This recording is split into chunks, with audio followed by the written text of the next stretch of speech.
How to apply the Inez. The Inez comes in pieces, so you can use however many you want. For this, I'm going to start with the outer piece and work my way in, adding more as I go. The end piece of Inez is the longest and flares out at the end, adding a perfect lift for your lash. After checking to make sure it fits well on your lash, add a thin strip of lash glue and let dry for a second before placing on your lid.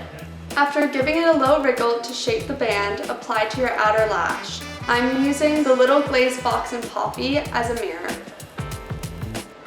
Use a spoolie to help blend your natural lash with the Inez. I'm going to add one more piece of the Inez to build some extra coverage on my eyes.